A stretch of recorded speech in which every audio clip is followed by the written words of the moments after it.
So hello students, আজি আমি কৰিব গৈছো ক্লাস 9 ৰ সাধাৰণ গণিতৰ লেসন নাম্বাৰ 6 ঠিক আছে সো লেসনৰ নাম হল ৰেখা আৰু কোণ সো আমি ৰেখা আৰু কোণ আৰম্ভ কৰিব গৈছো সো আগত আমি এটা ভিডিও বনাই লৈছো ইয়াৰ ওপৰত আমি তাত ইয়াৰ কনসেপ্ট যিখিনি আছে সেইখিনি ডিসকাস কৰিছো তোমালোকে গৈ পেলাই চাই ল'ব পাৰা প্লেলিষ্টত ঠিক আছে ৰেখা আৰু কোণ নামৰ যিটো লেসন আছে সেইটো প্লেলিষ্টত গৈ পেলাই চাই ল'ব পাৰা সো এতিয়া আমি অনুশীলনী আৰম্ভ কৰিব গৈছো তোমালোকে যদি সাবস্ক্ৰাইব কৰা নাই মোৰ চেনেলটো সাবস্ক্ৰাইব কৰি ল'ব পাৰা আৰু বেল আইকনটো প্ৰেছ কৰি দিবা যাতে মই নতুন ভিডিও বনালে তোমালোকে এটো নোটিফিকেশনটো পাই যাবা ঠিক আছে সো স্টার্ট কৰো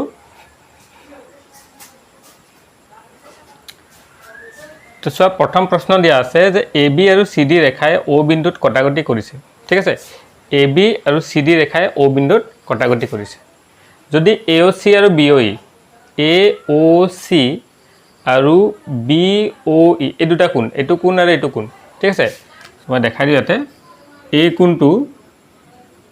দে কোণ মানে কি হেতু মই আগৰ ভিডিওত আলোচনা কৰিছো তোমালোকে গৈ পেলাই চাই ল'ব পাৰা ৰেখা মানে কি কোণ মানে কি ৰেখাখণ্ড মানে কি ঠিক আছে ৰশ্মি মানে কি এটা ডিসকাস কৰি লৈছো সো হেকিটা কনসেপ্ট যদি জানা ভালকে হলে ইয়াত যিখিনি শব্দ মই ইয়াতে ইউজ কৰিম হেকিটা ধুনিয়াকে বুজি পাবা ঠিক আছে সো চাই ল'বা হেখিনি আমাক কৈছে যে AOC আৰু BOE মানে এই দুটা কোণৰ সমষ্টি দিছে আমাক 70 ডিগ্ৰী আৰু BOD ঠিক আছে BOD আমাক দিয়া আছে 40 ডিগ্ৰী BOD এই কোণটো আমাক দিয়া আছে 40 ডিগ্ৰী তেন্তে আমাক নিৰ্ণয় কি কৰিব লাগে যে BOE ঠিক আছে BOE ঠিক আছে এটো আমাক নিৰ্ণয় কৰিব লাগে এটো আমাক কোণটো দিয়া নাই এই দুটাৰ সমষ্টি আমাক দিছে ঠিক আছে কোণটো নিৰ্ণয় কৰিব লাগিব আৰু প্ৰত্যৱৰ্তী COE প্ৰত্যৱৰ্তী COE এটা প্ৰত্যৱৰ্তী কোণ মানে কি চোৱা আগত ডিসকাস কৰি লৈছো আগত বুজাই দিছো ধুনিয়াকে যে প্ৰত্যৱৰ্তী কোণ মানে কি মই আৰবাৰ বুজাই দিও যিটো কোণ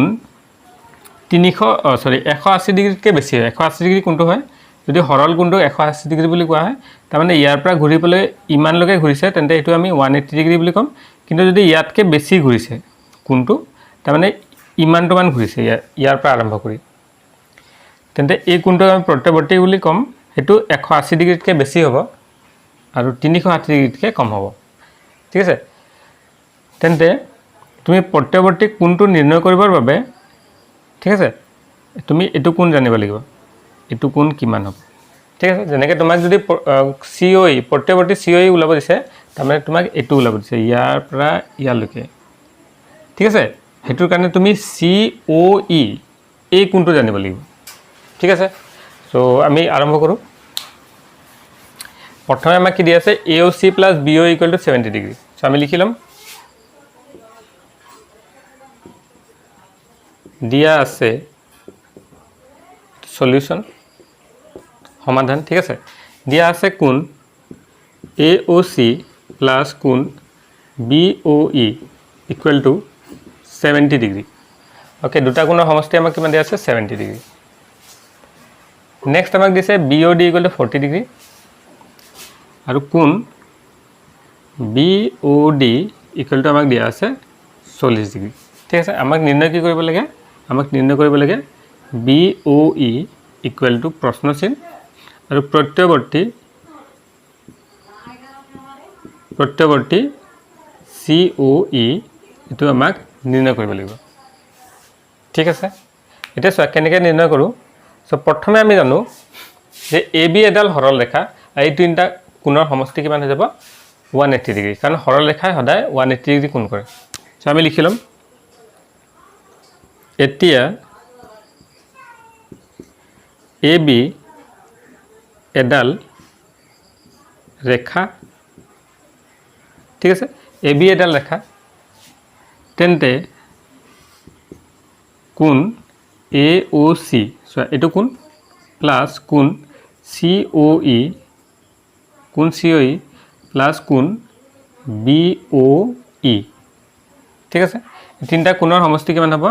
180 ডিগ্ৰী ঠিক আছে সো এটো তুমি লিখিব পাৰা ৰৈখিক জোৰ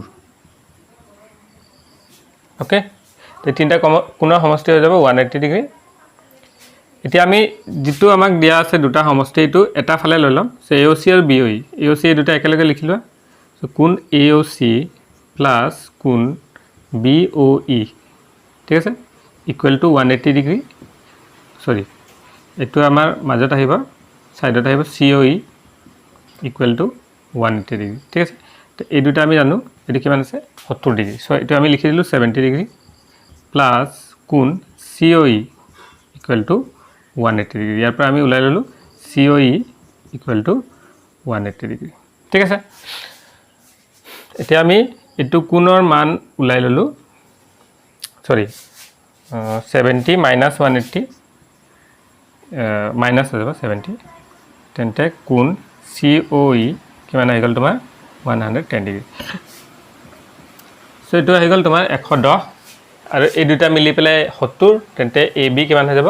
180 ঠিক আছে কিন্তু আমাক নিৰ্ণয় কি কৰিব দিছে BOE এটো উলাব দিছে ঠিক আছে এটো যদি আমাক নিৰ্ণয় কৰিব দিছে তেন্তে আমি কি বুজি পাইছো এটো CD এডাল সৰল ৰেখা ঠিক আছে CD এডাল সৰল ৰেখা তেন্তে যদি CD এডাল সৰল ৰেখা তেন্তে এই তিনটা কোণৰ সমষ্টি কিমান হ'ব এটো 180 ডিগ্ৰী হ'ব ঠিক আছে CD এডাল ৰেখা তেন্তে কোণ COE প্লাস কোণ BOE প্লাস কোণ BOD ঠিক আছে আমাক কি নিৰ্ণয় কৰিব উলিয়াব দিছে BOE সৰি এটো BOD BOE COE BOE BOD ঠিক আছে এটো কিমান হৈ যাব 180 ডিগ্ৰী ওকে সো আমি কোনকিটা কোণ জানো আমি COE জানো এটো 110 ডিগ্ৰী আছে প্লাস BOE এটো আমাক নিৰ্ণয় কৰিব লাগিব প্লাস BOD আমাৰ কিমান আছে 40 তেন্তে BOE এটো আহিব তোমাৰ 180 মাইনাস 40 টো ফালে গলে মাইনাস আৰু 110 টো ইফালে গলে মাইনাস সো এই দুটাকো মাইনাস কৰিলে আমাৰ 180 ৰ পৰা মাইনাস হৈ যাব 110 আৰু 40 এটা হৈ যাব 150 কাৰণ মাইনাসে মাইনাসে প্লাস হৈ যায় তো BOE কিমান আহি গল তোমাৰ এটো হৈ যাব 30 ডিগ্ৰী ঠিক আছে সো প্ৰথম প্ৰশ্ন এনসাৰটো আমাৰ আহি যায় যে BOE কিমান আহি গল 30 ডিগ্ৰী এতিয়া আমাক উলাব লাগে প্ৰত্যৱৰ্তী COE সো মই এটা ইয়াত নিৰ্ণয় কৰি দিম প্ৰত্যৱৰ্তী COE এটো হ'ব 360 ডিগ্ৰী মাইনাস কোণ COE ঠিক আছে সো এটো আহি যাব তোমাৰ 360 মাইনাস COE কিমান উলাইছিল আমি COE আমি উলাইছিল 110 সো 110 মাইনাস কৰি এটো 0 6 পৰা গলে 5 3 পৰা গলে 2 250 ডিগ্ৰী ঠিক আছে তো প্ৰত্যৱৰ্তী COE আমাৰ আহি গল 250 ডিগ্ৰী ঠিক আছে সো আমি প্ৰশ্ন 1 সমাপ্ত কৰিলো এতিয়া আমি প্ৰশ্ন 2 যাও so hello students question number 2 আমি কৰিব গৈছো সো কোৱেশ্চন নম্বৰ 2 কি দিয়া আছে যে XY আৰু MN ৰেখাই O বিন্দুত কটাকটি কৰিছে ঠিক আছে XY আৰু MN ৰেখাই O বিন্দুত কাটিছে ঠিক আছে যদি POY 90 ডিগ্ৰী POY এটো কিমান আছে 90 ডিগ্ৰী এটো আমাক দিয়া আছে 90 ডিগ্ৰী ইয়াৰ মানটো আমাক দিয়া আছে 90 ডিগ্ৰী ওকে আৰু A:B অনুপাত দিয়া আছে A:B = 2:3 ঠিক আছে তেন্তে C নিৰ্ণয় কৰা ওকে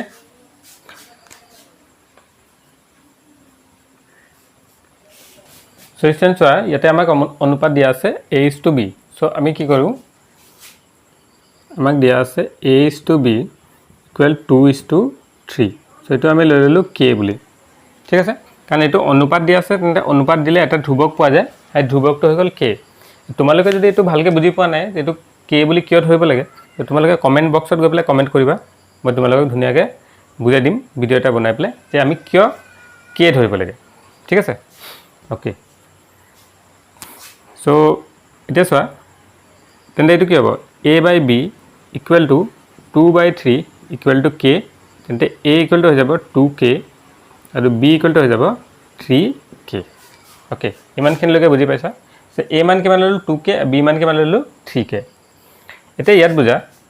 এটো এডাল সৰল ৰেখা এটো কোণ যদি 90 ডিগ্ৰী তেন্তে বাকি থকা কোণটো কিমান হ'ব 90 ডিগ্ৰী ঠিক আছে তেন্তে আমি লিখো চোৱা এক্স ৱাই এডাল ৰেখা সো এক্স ৱাইৰ ওপৰত থকা যিমান কোণ গোটেইকেইটা সমষ্টি কিমান হ'ব 180 ডিগ্ৰী তেন্তে কোণ এক্স অ এম প্লাছ কোণ এম অ পি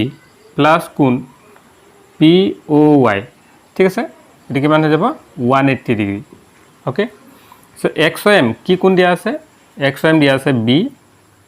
এম অ পি কি দিয়া আছে এ আৰু এটো কিমান দিয়া আছে 90 degree equal to 180 degree so এটো আমি সিধাকে লিখি দিলে এ প্লাছ বি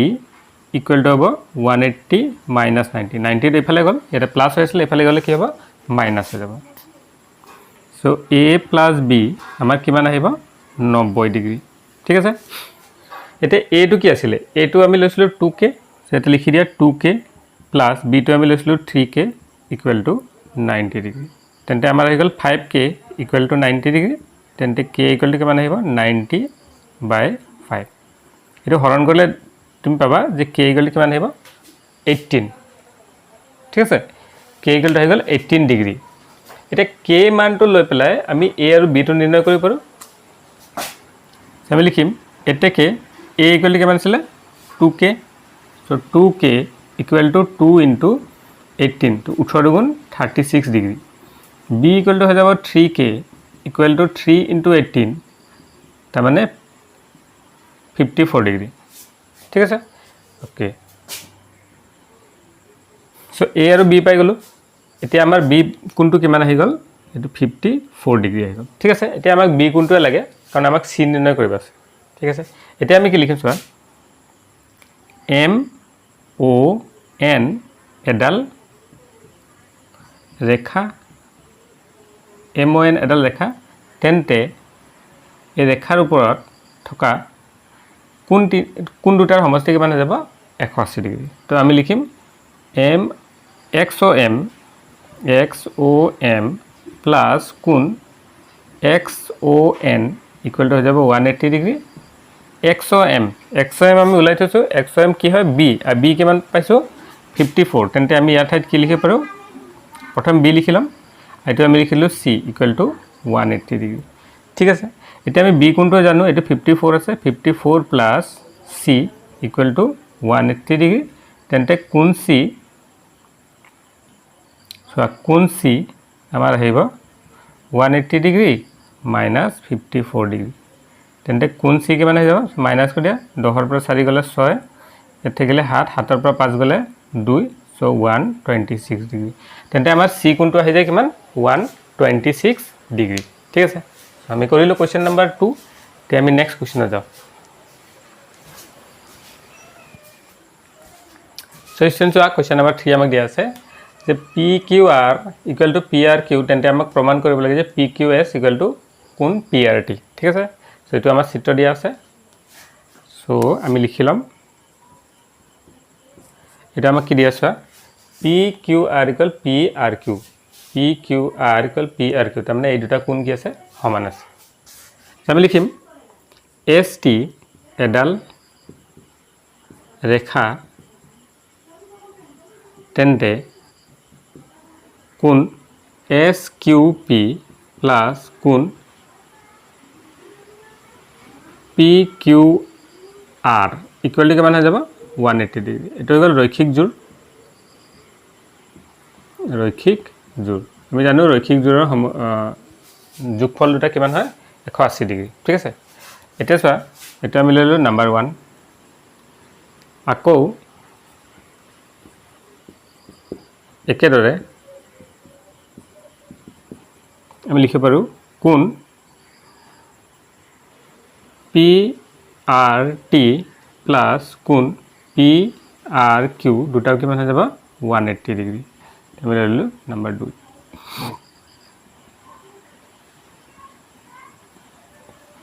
ঠিক আছে এটা 1 আৰু 2 ৰ পৰা চোৱা 1 আৰু 2 ৰ পৰা ঠিক আছে দুটা বস্তু সমান দুটা দুটা বস্তু যদি একেটা বস্তুৰ সমান থাকে তেন্তে হিহতে দুটাও কি হৈ যায় সমান হৈ যাব ঠিক আছে তেন্তে SQP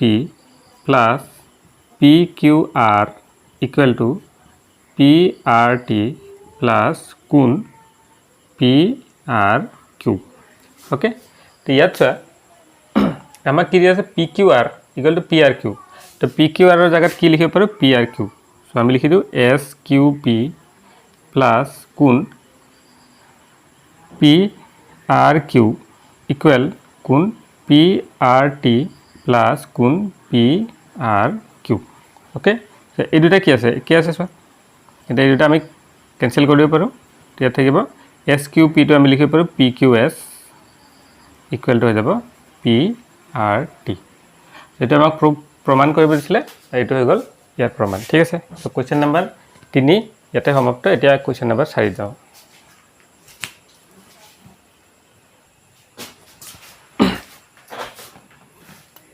Question number 4 চোৱা এটো আমাক দিয়া আছে x + y = w + z আৰু আমাক প্ৰমাণ কৰিব দিছে যে a ও b এডাল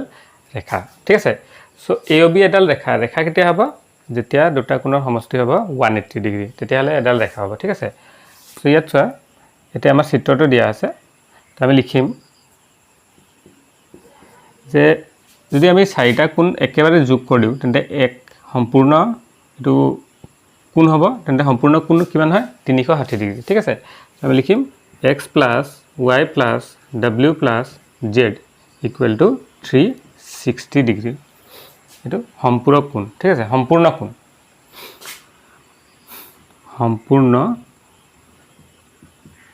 কোণ ঠিক আছে এতিয়া চোৱা আমাক কি দি আছে x plus y equal to w plus z so x plus y জায়গাত আমি কি লিখিব পাৰো w plus z plus w plus z equal to 360 degree তার মানে দুটা w plus z equal to 360 degree ইয়াৰ পৰা 2 আৰু 360 ক্যান্সেল হৈ গল 180 থাকিলে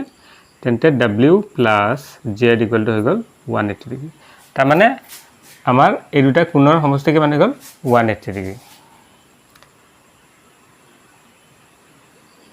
এতেকে আমি ইয়াৰ পৰা কি ক'ব পাৰো চা এটা বাহুৰ এডাল ৰেখা আছে তাৰ দুটা কোণৰ দুটা জোৰৰ কোণৰ সমষ্টি যদি 180 হয় তেন্তে আমি লিখিব পাৰো এটাকে AOB এডাল